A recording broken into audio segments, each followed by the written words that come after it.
Hey everybody, this is Steve Unger from Limberlost, and you are watching CMS TV.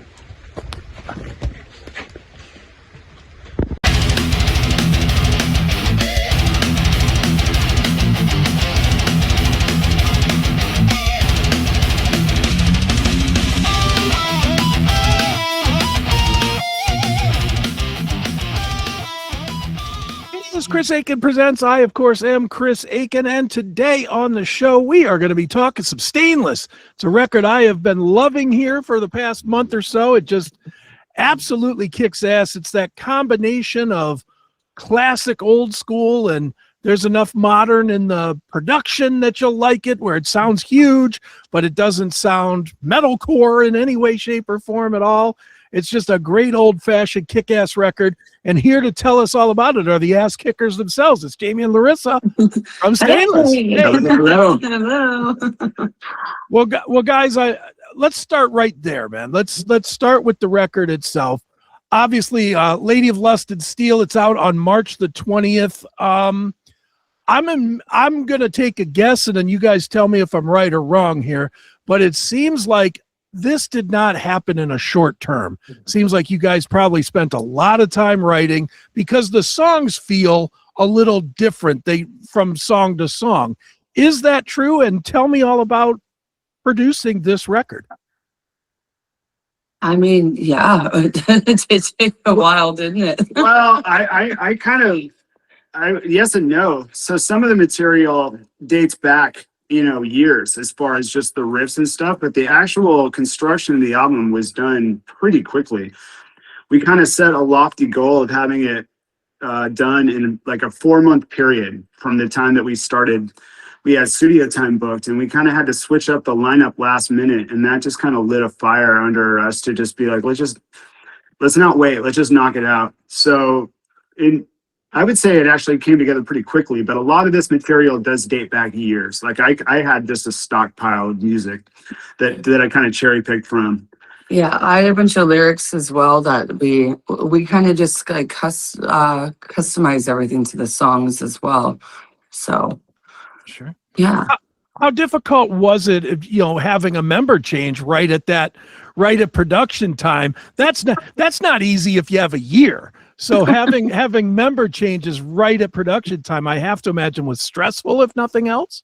It was, but I kind of love just like insane challenges, like the one that we basically embarked on when we were like, instead of waiting potentially another year to kind of get the lineup built out and have the album done, we just were like, let's just make it happen by whatever means necessary. And that's exactly what we did. So during the production of the album, we kind of filled out the new lineup, and that alone took 6 months before we could even get ready to jam. So this record would have been massively delayed if we hadn't done it this way. But luckily, had a good friend in my corner that could kind of help me bring it together. I knew I could call him in a pinch and be like, yo, let's knock this record out. Him and I have been playing together since we were teenagers. So we handled all the music and just got it done pretty quickly. Right on. So but yes, it was stressful. and I'm going to imagine, and tell me if I'm wrong, these songs will all sound different after a year playing them live. Yeah, I mean, I think so. I mean, luckily the new lineup that we have is great and is able to kind of just emulate how we did it on record. But yeah, I would hope so, that they're they're live, they have their own thing going on, Yeah. Right on. Well, Larissa, let me throw this to you. Not only in the press release that the label sends, because I don't take that for anything ever, but but in that, and then going out and researching a little bit on you guys, I see one of my favorite singers referenced as a carbon copy for you, which is Leone. I love Leather. She's a personal friend. I love her to death. I love her too.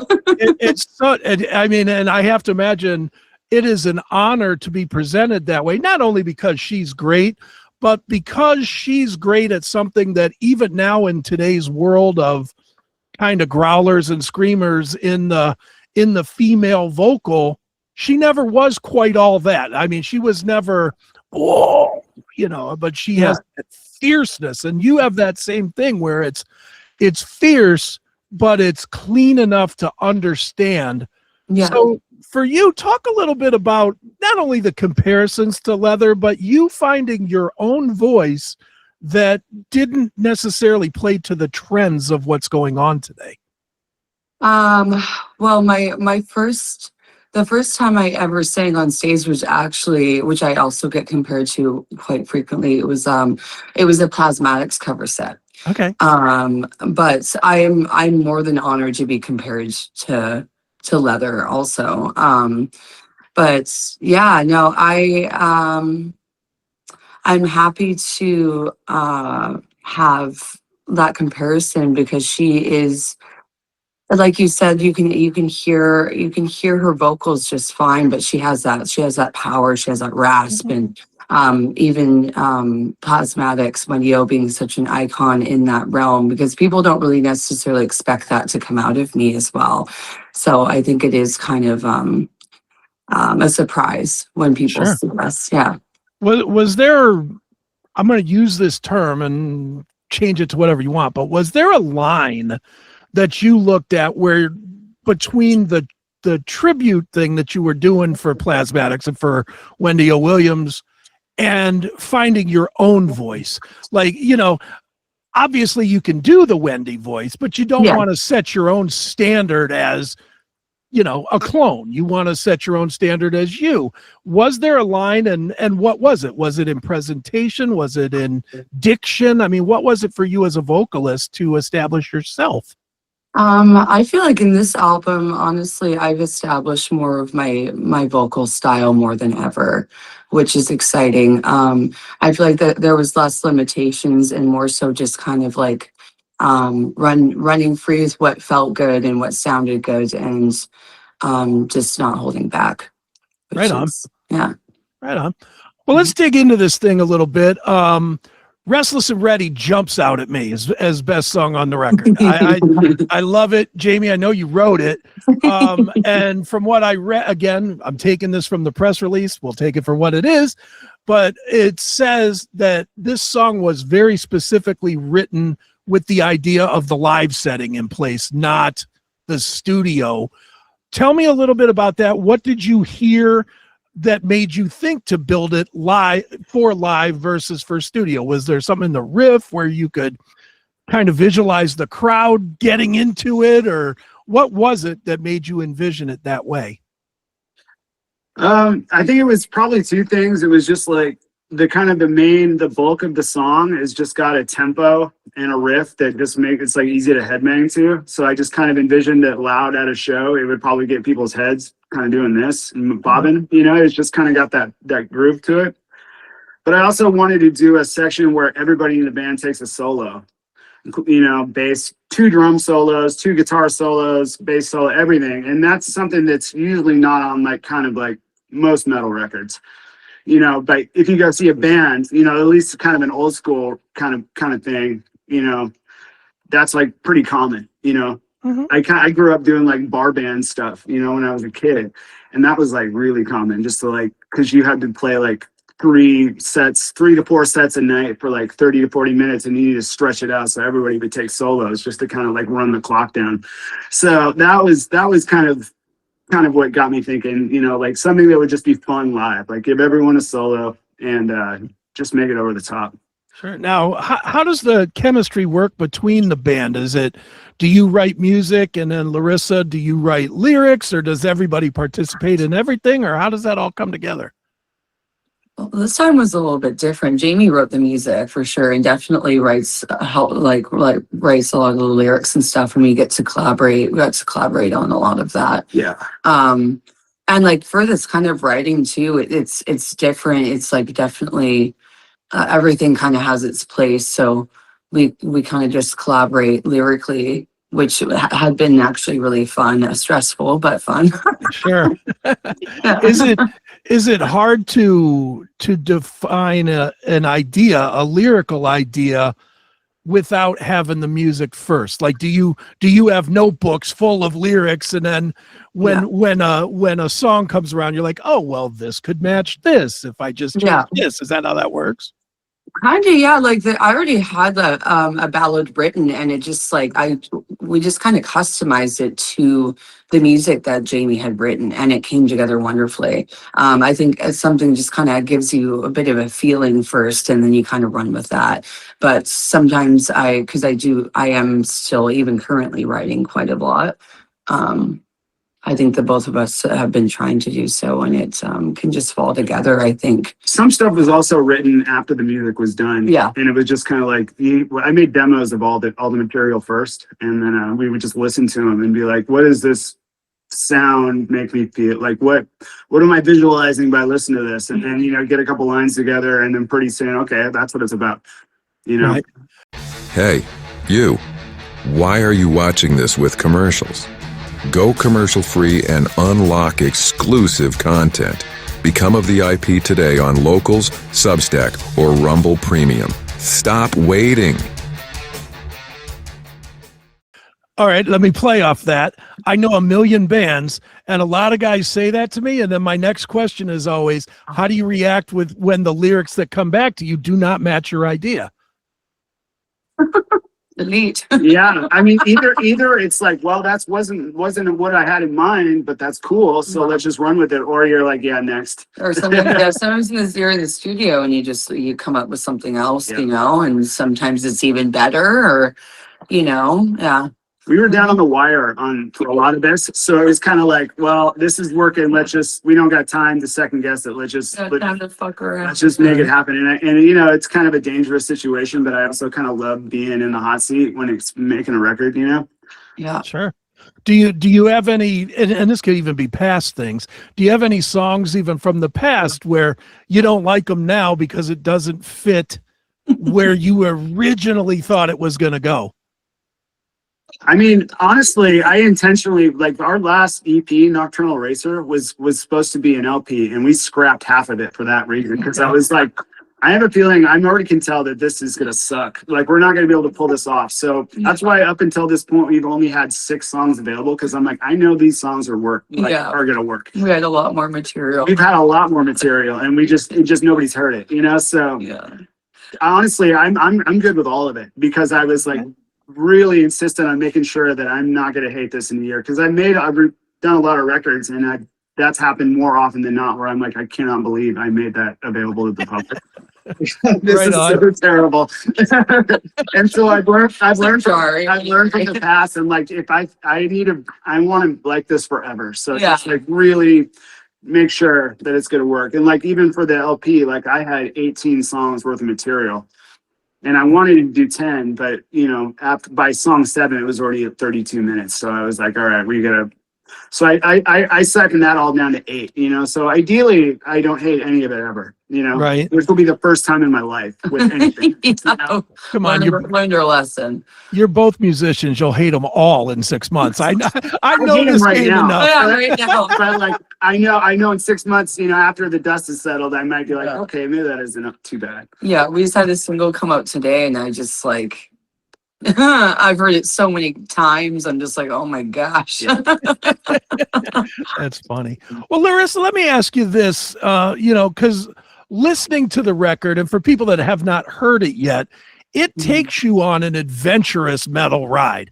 And there's so many influences that I can cleanly pick out, which makes me almost kind of confuse how you, as the singer, keep cohesion in your voice. And I'll point the two, and you tell me if I'm just crazy, but I listen to like Don't Cross Me Fool, and I listen to Take a Listen Mama, and I hear a 70s thing and I hear an 80s thing, but vocally I hear a very distinct, solid foundation, even though you're exploring 2 different sort of styles or parts. How do you do that without making yourself crazy, feeling like you're not doing what you should for the song? Honestly, that's just like kind of just how I naturally sing, and like even like with Take a Listen Mama, like that's a song that I had already kind of pre-written, and I put a lot of like feeling and like heart into that song, and I just kind of sang it exactly how I felt like it should be sang. And that's actually one of my favorite songs on the record personally. But yeah, there is a difference. But I think it's important also to like have a defined sound as a singer, and be able to hear a song and know exactly who it is, kind of thing. You know what I mean? Yeah. Yeah, definitely. Yeah. Tell me, whichever one of you, tell me about working with High Roller. How has it been different? How is it advantageous? Is there any negativity? Do you get pushback on songs? Tell me because I don't understand the whole what a label does for you these days, other than get you a publicist and get you, a little bit of money to pay for a studio. Well, I mean, they've been great, honestly. Like I've been in other label situations that they want you to sign multiple album deals. They own your music indefinitely, and they High Rollers hasn't been like that at all. It's more just they essentially licensing, for X amount of time. They press the records, they give us copies. They don't have as much of a foothold in the States, but I think as far as going to Europe, I think it'll be in our favor, hopefully, when we do make it over there. But I think more people, as time goes on, is becoming more aware of High Roller over here. So I got nothing bad to say. Like, they've been like really easy to work with, really, just there's been no issues, knock on wood. But like, yeah, they gave us, they gave us the opportunity to make this record, which, because we don't have money for that kind of stuff, so. Right, So like anybody does. And it isn't like you're going to go make the money either. It's not like you're going to go out there and they're going to sell 500,000 copies and you're going to be wealthy either. It just doesn't go that way. So I got nothing bad to say so far. Everyone there has been really punctual and really friendly and just easy to work with, So Yeah, I agree. I think they're awesome. I would love to work with them again if we get the opportunity. Sure. Well, in today's world, obviously we see what you guys see, what we see, the Spotify world, the Spotify, YouTube Music, Apple Music, but the systems that don't hook you guys up with the money you should get for the work that you do. With that said, is there any advantage to it other than you could potentially end up on somebody's playlist where they discover you? I mean, that's probably one of the only advantages. Other than that is just more people are aware of your music. So when you go to their town, there's just more people that have heard of you. It's an easier way to get into bands, but I think the benefits stop there, really. Yeah. Well, is it advantageous to a band like Stainless to be like more on like a band camp where even though they don't pay for plays, at least all your merch is on the page and your concert dates and everything. Yep. So people at least know what you're doing. And, I guess the difference is $0 a month versus $1.25 a month or whatever you get from Spotify. Bandcamp, Bandcamp is where we make a lot of, the money when we're not playing shows. People, we sell our merch off of it. People do buy digital copies of music, and it's all, we own all of it. So, and we have rights to all of our Bandcamp. So yeah, I would recommend anyone that wants to check out the band, go there first. Amen. Well, guys, you are from Portland, which is a hotbed of a lot of other things other than metal these days. And I don't want to talk any politics, but what is the scene in Portland? Is there a metal scene? Is there a music scene even in Portland? There's a huge music scene here, and a huge metal scene, a huge punk scene, huge everything. Yeah, we're quite spoiled here. Yeah, shows here are often sold out. The scene is massive. Yeah. Okay. Yeah, pick a genre, and there's a handful of bands doing it here. Yeah, absolutely. Sure. I mean, I'm in Ohio. You know what I see when I turn on the TV and they say Portland. It ain't, and it isn't Stainless rocking on a stage. I'll put it. No. There's rocks involved, but not necessarily on a stage. Yeah, I think what you see on TV is like 2 blocks in Portland. Yeah, yeah. That's not really. I don't think that's really indicative of the vibe around town. I figured Portland is a total music city, kind of akin to like Austin, Texas, or something. Mm-hmm. It's. For how small it is, there is a ton of bands, a ton of people that go to shows, and like I said, pick a genre, and there's probably a really good band doing that genre here. Right on. as compared to like other cities on the coast. You know, I think Portland being this out of like, you know, Seattle, LA, San Francisco, Portland being the smallest, I think has the best music scene by far. Right on. Headbangers, show your allegiance to the Classic Metal Show. Score the latest killer gear and apparel. Find your next metal shirt now at https://classicmetalshow.creator-spring.com. So classicmetalshow.creator-spring.com, that dash being like a minus. Shop and support the show now. Well, guys, obviously, Lady of Lust and Steel, March 20th is the date. You have a new record. Usually means that the band is ready to get out there and do something with it to bring it to the people. What are you guys looking at as far as the year goes, as far as touring? You know, is there opportunity to do it? Is there any financial way to do it in 2026?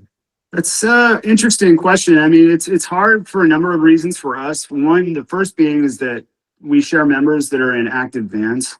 Okay. Like our drummer is on the road right now with his band. He plays drums in the death metal band Incantation. Oh, wow. Okay. And our other guitarist plays, you know, he's about to go to Europe with Christian Mistress, who he's also in. Then him and I also have another band together. So there's that scheduling. And then there's just the financials of just like being able to pay rent while you're on the road, not making very much money, you know? And none of us can really afford to lose our jobs. So it's complicated, but we do want to do it. I would predict seeing us in like short spurts around the country, just like, you know, a week on the East Coast, Midwest, 4 shows in Texas, you know, 5 shows down the West Coast, go to Europe for 2 weeks, like stuff like that. I don't really predict us getting in the van for like a month across North America anytime soon, but you know, I'm not ruling it out either. But I think we'll get more opportunities too as this album comes out. I think people only know us for 6 songs at this point, so there's not a lot. Next month we'll see. Yeah, I think once people know we have a whole set to play, which we've had this whole time, then it would be hopefully some more opportunities will come our way. And I'd love to come to Ohio. Well, that'd be great.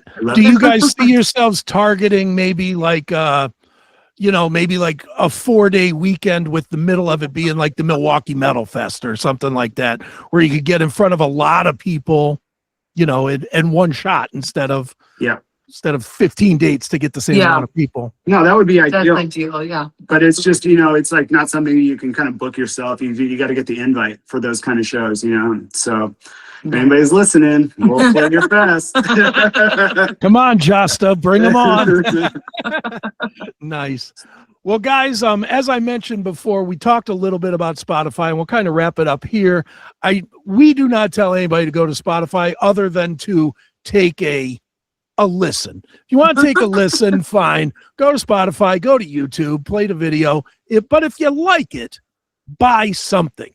Buy a vinyl, buy a MP3 single, whatever it would be. One song sold is better than 400 plays with no sales. So where do we tell people to go to buy materials from you guys, whether it's a hat, a shirt, a keychain, a vinyl, an album, whatever? Well, you can go to, I forget what the actual URL is, but it's the Stainless PDX Bandcamp. If you go to our Instagram page, there'll be a link to it. Right now, it's kind of like, we've kind of suspended all the sales from it because we blew through all our stock, but I'm about to re-up it with the new record, new shirts, new merch, and that'll be happening before the release on March 20th. So I would recommend going there. And then you can also buy the album digitally from our Bandcamp. So that would be great. All right. Well, one more time, the album is called Lady of Lust and Steel. It is out on March the 20th, not May. It'll be then too, I guess. But did I say May? Sure. I don't know, March, May. Somewhere with an M on the 20th. Yeah, you can buy it on either month with an M. How's that? Metal 20th is what it's perfect. Well, one more time, it is Lady of Lust and Steel. It is Stainless. And guys, this has been fun. Thanks for joining me here Thank you so much. Thank you.